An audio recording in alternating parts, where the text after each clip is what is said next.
Olá a todos, eu sou a Ana dos Sonhos de uma Leitora e hoje eu venho-vos trazer a minha opinião sobre o livro A Bela e o Vilão.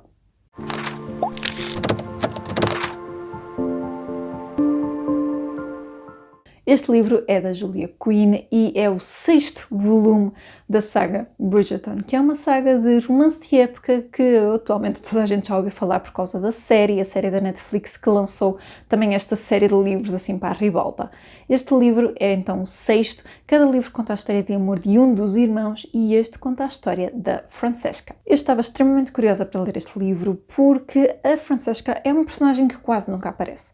Ao contrário de todos os outros irmãos que nós vamos acompanhando nos vários livros, uns mais do que outros, mas sempre ali presentes, sempre a conhecermos um bocadinho as personagens, a conhecer os seus traços e as suas personalidades, a Francesca quase nunca aparece. Nos primeiros livros nós temos a referência que ela existe, que ela anda por ali, depois temos a referência que ela se casou e depois temos a referência que ela ficou viúva. São as únicas informações que nós temos, não temos ideia da personalidade dela, não temos ideia do que esperar e por causa disso eu estava muito curiosa para ler este livro. E eu li este livro em leitura conjunta com a Ana, do Tudo Sobre Linhas, foi uma ótima leitura conjunta. Eu gostei muito de partilhar com ela os pequenos pormenores enquanto estávamos a ler, até porque este livro foi extremamente surpreendente, tanto para mim quanto para ela. Eu vou deixar na caixa de descrição o vídeo dela, para que vocês também possam ir lá e saber a opinião dela. Então, nesta história nós começamos muitos anos antes, quando a Francesca está casada e nós somos um bocadinho apresentados à história dela com o marido e quando o marido morre repentinamente.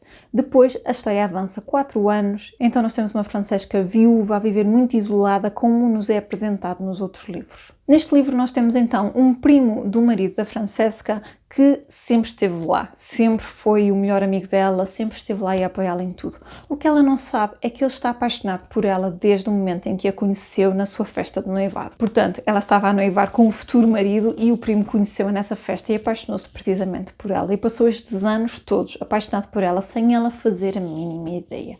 Este livro é muito diferente dos outros, é o mais diferente deles todos, diria eu.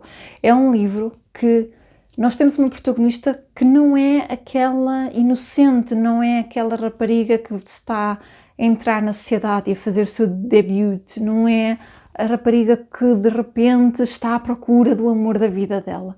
Esta é uma rapariga que já casou, que perdeu a pessoa, que ficou viúva e que ela amava muito o marido, portanto ficou mesmo muito sentida com a perda do marido. É uma pessoa que está a passar por um período de luto prolongado e então nós temos a evolução dela a aceitar a realidade e a dar a si própria uma outra oportunidade. Ela acredita que não vai ser capaz de amar alguém como amou o marido, mas vê-se ainda muito jovem a querer ter filhos e a querer casar novamente por causa disso, mas sem esperança já no amor.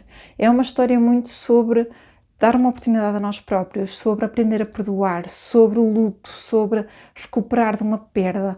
É uma história muito diferente das outras. A Francesca é uma personagem espetacular que eu adorei conhecer. Tenho muita pena que não tenha aparecido mais até agora e espero que nos próximos apareça um bocadinho mais. É daqueles livros que eu cheguei ao fim com vontade que houvesse continuação dele, especificamente.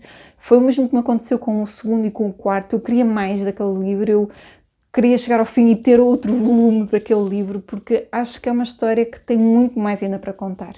A Ana na altura até falou, e eu concordo imenso com ela, que este livro é o mais equilibrado deles todos, e é porque consegue contrabalançar os momentos de drama com os de comédia, com a família que aparece e a parte dela isolada e sozinha. É um livro que consegue muito bom equilíbrio de todos os temas e acaba por tocar aqui em outras coisas interessantes e que estão um bocadinho retratadas à forma da época e no final a autora até tem uma nota a explicar porque é que aquilo era assim e o que é que aquilo na realidade é nos dias de hoje.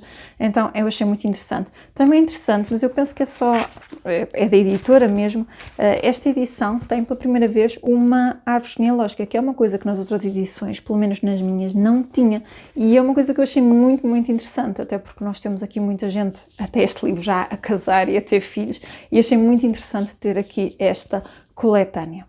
Este livro também foi aquele que ocupou um espaço de tempo maior em relação aos outros, porque os outros não percorrem durante muito tempo, podem ter referências a uns anos antes, mas a ação passa-se no espaço de um ano, de uns meses ou o que for, e este livro decorre durante muito tempo. Este livro começa pouco depois do terceiro e acaba depois do quinto. Portanto, cobre muito espaço de tempo até chegar ao final e é um livro que eu achei muito, muito interessante. Foi um livro que me surpreendeu imenso. Temos aqui montes de aspectos que são diferentes dos outros, talvez por causa desta personagem de já ser viúva, de querer fazer outras coisas, de não ter tanto medo de errar ou de ficar mal vista por causa disso. E é uma personagem muito, muito interessante e que eu adorei conhecer e espero que ela apareça mais nos próximos livros, porque eu gostei muito desta leitura e gostei muito de ler com a Ana, até porque ela ficou encantada com o livro e é sempre bom nós partilharmos este entusiasmo. Eu gostei muito desta leitura e dei-lhe 4 estrelas e meia. E foi isso, pessoal, esta foi a minha opinião sobre A Bella e o Vilão, da saga Bridgerton. Já tinham lido este? Gostaram? Concordam com a minha opinião?